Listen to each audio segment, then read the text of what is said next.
सबसे पहले तो हम आप सबको नमस्कार करते हुए काशी के विद्वान मीडिया को मैं आप सबको बता दूं कि मैं माँ विंध्यवासिनी का दर्शन और बाबा विश्वनाथ जी का पूजन करके मैंने अपनी मन्नत पूरी की है जो हमने बिहार चुनाव के दौरान मांगी थी। वैसे भी आप सबको पता ही है, काशी के सभी लोगों को, कि मैं कहीं भी रहूं, मेरी शक्ति स्थली माँ विंध्यवासिनी का दरबार है, माँ शीतला का दरबार है। और बाबा विश्वनाथ जी के धूल लगा कर ही हम लोग हर जगह अपने कार्य की शुरुआत करते हैं और उसमें लक्ष्य भी पा ही रहे हैं। अपनी सच्चाई से जितना कोशिश करना है चल सकते हैं, चल रहे हैं। तो मैंने कल माँ विंध्यवासिनी का दर्शन किया विंध्याचल जाके, और कल ही शाम लगभग 3:45 बजे हमने बाबा विश्वनाथ जी में रुद्राभिषेक भी करने का मौका मिल गया। बड़ा भव्य पूजा भइल और हम बहुत कृतज्ञ हैं कि भी किया जा रहा है जो दिल्ली वासी हैं उनको लेकर। तो आखिर आप दिल्ली के प्रदेश अध्यक्ष रहे हैं। देखिए, इसमें कोई दो राय नहीं है कि फिर से दिल्ली की स्थिति थोड़ी गंभीर हो रही है, लेकिन ये सब अरविंद केजरीवाल का ही किया धरा है। ये तो पहला भी जब कोरोना का अटैक था तो अरविंद केजरीवाल घर से बाहर नहीं निकले। आप भी चैनलों पे देखते होंगे, ये पूरा अपने कमरे को बंद करके और एक ठो खाली कोई आईडी लगा के, वो भी जो आईडी लगाता था वो 100 मीटर दूर खड़ा होता था और तब जाके वो आके आदमी केवल एडवर्टीजमेंट करता था। अमित शाह जी को, जो कि आप जानते हैं वो स्वास्थ्य की चुनौती है उनकी, फिर भी वो LNJP हॉस्पिटल, कोरोना हॉस्पिटल में आए, 10,000 बेड नए बनाए, एजेंसियों को तैनात किए, वो ITBP के डॉक्टर्स को लगाए, दिल्ली को बचाए। अब इसके बाद जबकि बचा लेनी चाहिए तो दिल्ली को, तो शराब की दुकान खोलने में बहुत इंटरेस्ट था अरविंद केजरीवाल का। वो साप्ताहिक बाजार खोलो, लेकिन एक कोशिश नहीं की है कि सोशल डिस्टेंसिंग का पालन हो। तो ऐसी स्थिति में हम सबको मिलकर के दिल्ली को बचाना होगा। अमित शाह जी एक बार फिर से, गृह मंत्री जी पूरी मीटिंग किए हैं, लेकिन हमें जहाँ तक समझ में आया ना कि सबकी सजगता के साथ मेन इस समय वो छठ पूजा पे अटैक कर रहे हैं अरविंद केजरीवाल। सोशल डिस्टेंसिंग में आजकल मंदिर भी खुला है, मस्जिद भी खुला है, गिरजाघर भी खुला है, साप्ताहिक बाजार भी खुला है, शराब की दुकान भी खुली है, लेकिन छठ नहीं खुलेगा। छठ का त्यौहार बैन रहेगा दिल्ली में। ये कुछ उनकी साजिश है। थोड़ा वो उत्तर प्रदेश बिहार के लोगों से और ख़ास तौर से अभी बिहार की जीत हार से थोड़ा नाराज़ हैं, इसलिए छठ पे आरोप अपना पूरा अटैक किए हैं। मेरी प्रार्थना है अरविंद केजरीवाल जी, ऐसा मत करो। सोशल डिस्टेंसिंग सबसे ज़्यादा छठ के लोग ही करते हैं। प्रसाद की शुद्धता भी वो मना ले जाते हैं, नहाए खाए से लेके और अंतिम अर्घ तक वो कैसे स्वच्छता होगी वो भी निभा लेते हैं। इनको छठ करने दो, ये लोग सोशल डिस्टेंसिंग के तहत ही करेंगे। कारण क्या लग रहा है सर, क्यों ऐसा रोक लगा रहे हैं? मुझे लगता है कि वो कुछ कारणों से उत्तर प्रदेश बिहार से अभी नाराज़गी प्रकट कर रहे हैं अपनी, तो अब उसका तो कोई हल नहीं मेरे पास। एक तरफ आप खुद कह रहे हैं कि दिल्ली में स्थिति सही नहीं है, दूसरी ओर कह रहे हैं कि वहाँ पर छठ पूजा सार्वजनिक रूप से होनी चाहिए। तो आप नहीं, सार्वजनिक नहीं कह रहा हूँ। छठ पूजा को भी नियंत्रित नियमों के तहत करने की अनुमति देनी चाहिए। मैं ये नहीं कह रहा हूँ कि छूट दे दो, लेकिन अगर नमाज अदा हो सकती है सोशल डिस्टेंसिंग के साथ, मंदिर खुल सकते हैं सोशल डिस्टेंसिंग के साथ, साप्ताहिक बाजार खुल सकते हैं सोशल डिस्टेंसिंग के साथ, तो छठ पूजा ही क्यों नहीं social distancing with all norms, please allow to do Chhath. इतना मेरा प्रार्थना है। मनोज जी, बराक ओबामा की है और क्या लग रहा है कि और बेहतर प्रदर्शन किया जा सकता है? थोड़ा विलम्ब हुआ है, आप खुद चुनाव प्रचार में वहाँ देर में कूदे हैं। देखिए, उत्तर प्रदेश हो, बिहार हो, ये बहुत बड़े स्टेट हैं। उत्तर प्रदेश तो बहुत ही बड़ा स्टेट है और बिहार भी अगर दूसरे तीसरे नंबर पे हम देखें देश में, तो बिहार की आबादी क्षेत्रफल आता है, तो इसलिए डिप्टी CM रखने का प्रावधान है।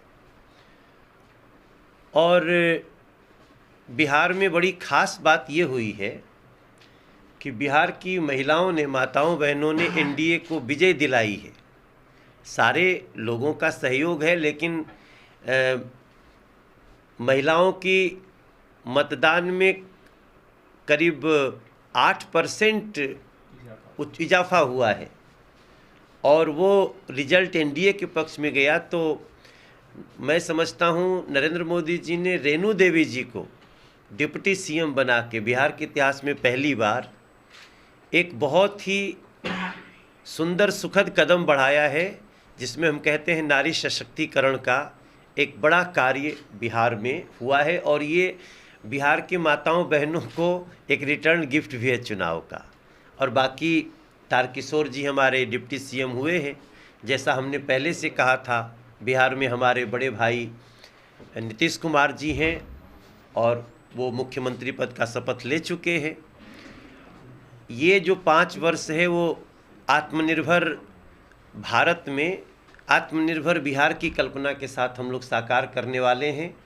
और हमारी चुनौती जो है कि हर हाथ को काम हो, वो हम करके रहेंगे 5 वर्षों में, ऐसा हमारा लक्ष्य है। लेकिन नहीं कहेंगे बराक ओबामा भाजपा का सदस्य है।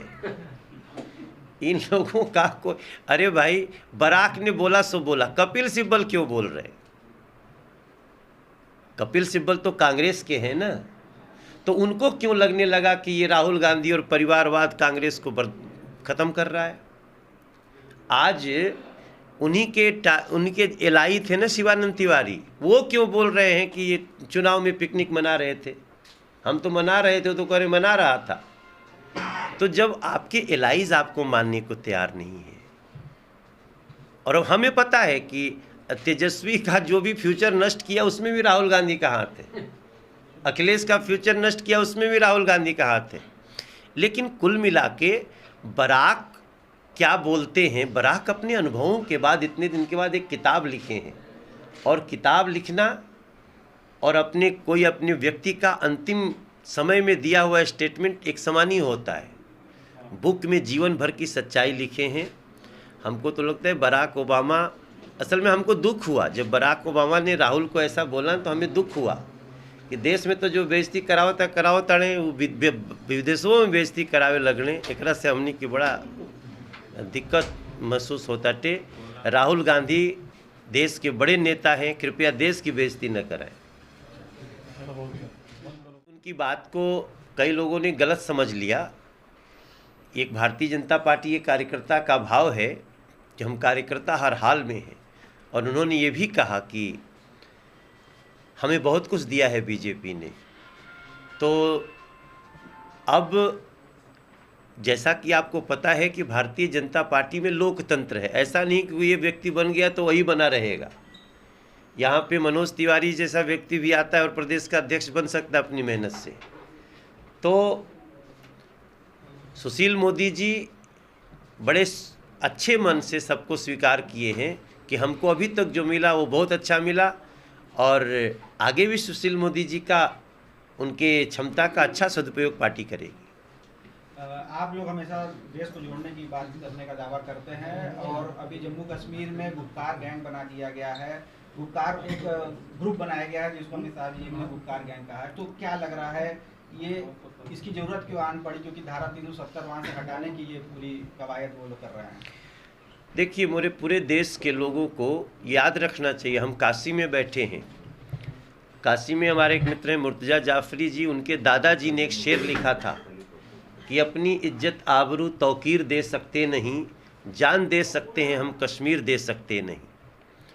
इसी शहर के हमारे डॉक्टर सलीम राही जी थे, रेडियो के बहुत बड़े अधिकारी थे, और उन्होंने एक कविता लिखी थी कि शेर के पंजे से कोई उसकी शमशीर छीन ले, शेर के पंजे से कोई उसकी जागीर छीन ले, शिकारी के हाथ से कोई उसकी शमशीर छीन ले, एक भी हिंदुस्तानी के रगों में खून है जब तक, किसकी मजाल है जो हमसे हमारा कश्मीर छीन ले। मैं डॉक्टर सलीम राही जी को याद कर रहा हूँ। ये भारत ऐसी ही भावनाओं से बना है। गांव के किसी कोने में निकल जाइए, कह दीजिए कि दूध मांगोगे तो लोग कहेंगे खीर देंगे, कश्मीर मांगोगे तो लोग कहेंगे चीर देंगे। उस देश में राहुल गांधी को भूल हो गई देश को समझने में कि वो गुप्कार गैंग के साथ मिल रहे हैं। आज जम्मू कश्मीर में देखिए, पंचायतें चला रही हैं जम्मू कश्मीर को।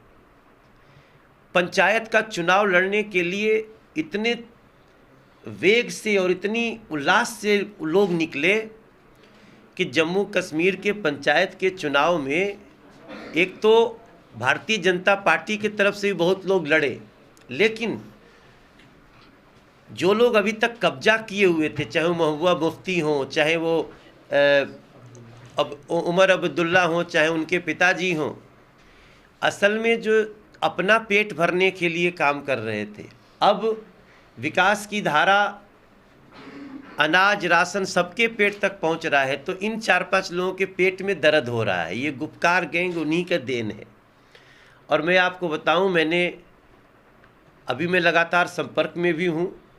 काशी हिंदू विश्वविद्यालय में हम सब के अभिभावक के रूप में रहे और हमारे देश के एक बड़े नेता मनोज सिन्हा जी एलजी हैं।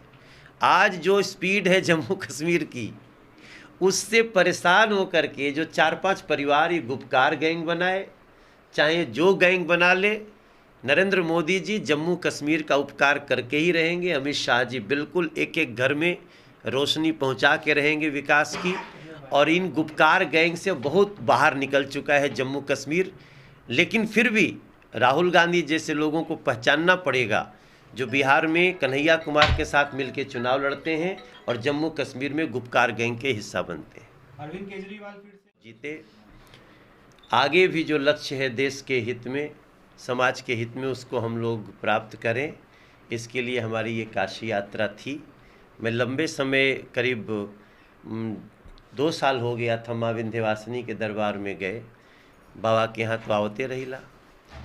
तो अब मैं अपने डॉक्टर अशोक राय जी, जो हमारे वाराणसी के चिकित्सा क्षेत्र के एक बहुत बड़े नाम हैं और हमारे पार्टी के भी वो पदाधिकारी हैं, भारतीय जनता पार्टी के, वो एक बड़ी चुनौती से वापस आए हैं। इसलिए भी मैं भैया को थोड़ा मिला, कई बार कोशिश किया, लेकिन उस दौरान हम लोग ज़्यादा नहीं मिल पाए।